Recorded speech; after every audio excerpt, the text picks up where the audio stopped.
A very good morning, my dear students of class 8.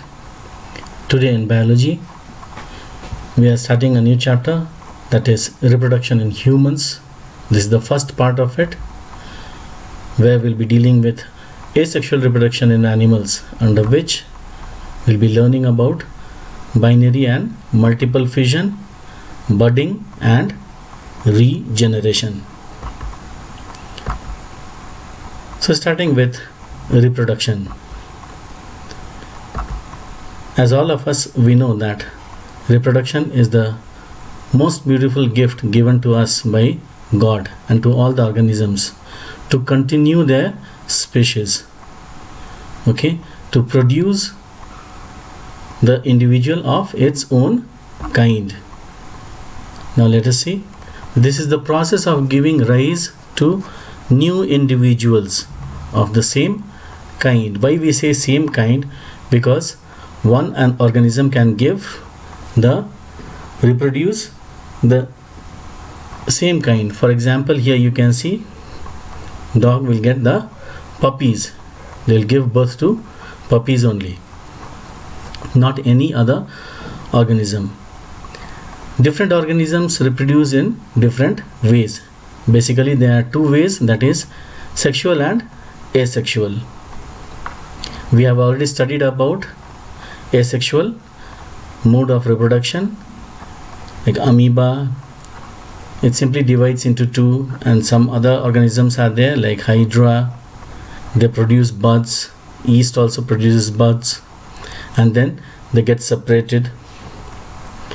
Now when we are talking about asexual methods of reproduction, here eggs and sperms are not involved. That means we don't require male and female. Here one parent is more than enough for the reproduction. However, most of the animals they reproduce sexually, and this process of reproduction has two sexes, male and female, and they produce special type of reproductive cells. The male, they produce sperms, and the females, they produce eggs respectively, known as gametes. So male gametes are sperms and female gametes are eggs. Now this sperm and the egg, they fuse together, they combine to form a zygote, which develops into an individual resembling its parents. So it is like the parent only.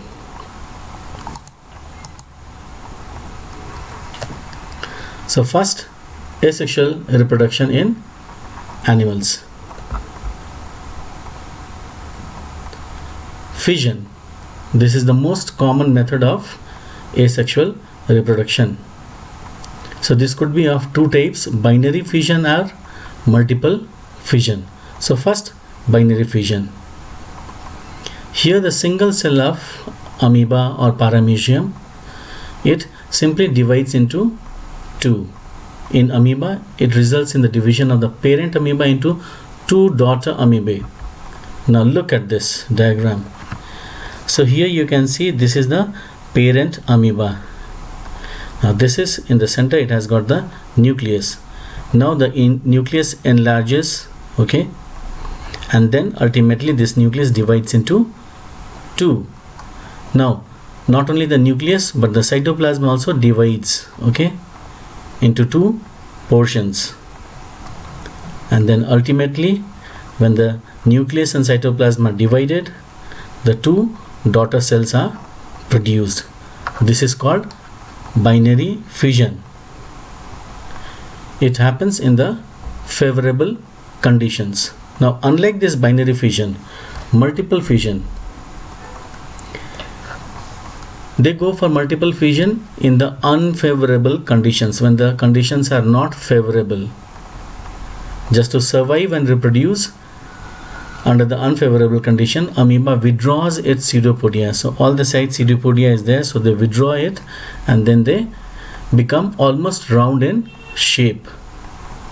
It secretes a hard covering around the cell. Now look here. This is the same amoeba.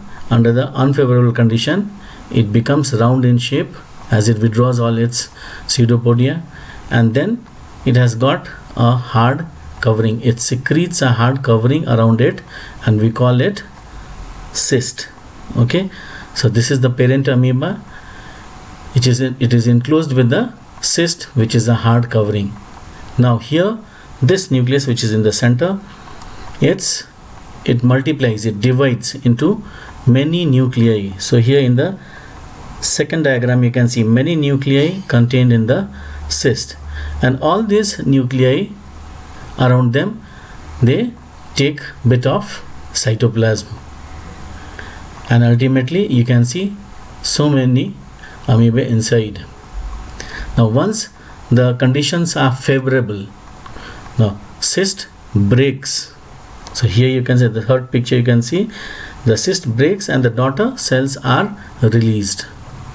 So under the favorable conditions, the cyst breaks and the daughter cells are released. Now let us talk about the difference between binary and multiple fission in amoeba. In binary fission, you can see only 2 daughter cells are produced. In multiple fission, many daughter amoeba are produced. Binary fission occurs in the favorable conditions, whereas multiple fission occurs in the unfavorable conditions.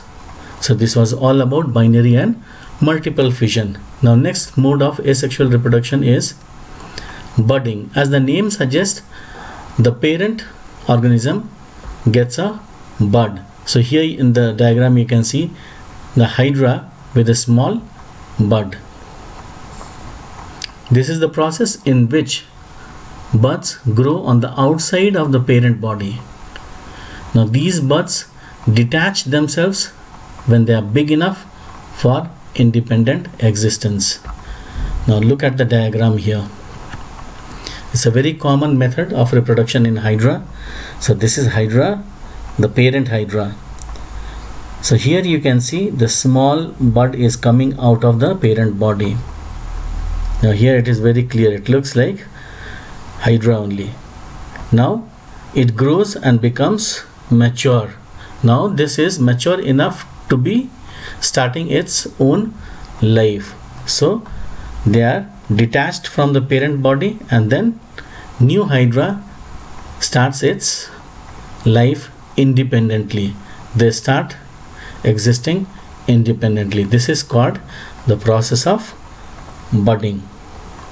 So all these diagrams were not there in your book. Now it will be easy for you to understand. The last which we are going to discuss is regeneration. Animals like hydra and starfish, they have got a great power to regrow the missing or lost part of the body. That means accidentally, if a part of their body is removed or cut, then same place they grow a new part. Now the same process of regeneration of lost part, it can also be used as reproductive purposes. For example, if you cut hydra into 2-3 pieces transversely, each piece will regenerate and give rise to a new individual. Look at this diagram here. Now this parent hydra is cut into 2 parts. Okay. Now the upper part and the lower part, they are amputated and regeneration takes place. See, with the upper part also it gets one new individual, and here lower part also gets new individual. Here the foot was not missing, now the foot is there. Here only the lower portion, the foot was there, now here the tentacles are there. So ultimately when they grow, they start living as individuals. Okay, so this is called regeneration. If accidentally they are cut into many portions, each portion turns into a new individual. Same is the case with flatworm planaria. If it cuts into 5-6 pieces, even more than that, 10-12 pieces, each piece will develop into young worm. So here you can see this is a flatworm. This is called planaria. So regeneration in planaria. Now here in the diagram we can see it is divided into, cut into 3 pieces, upper, middle and lower. Now the upper portion also changes or converts into an individual. The middle portion also converts itself into a new planaria, and the third one, the last one also. So ultimately you can see all the portions, all the cut parts, they regrow and regenerate into a new individual. So we have finished the asexual reproduction in animals. Okay, in the next video we'll be learning about the sexual reproduction in human beings. Till then, stay home, stay safe and have a great day. Thank you.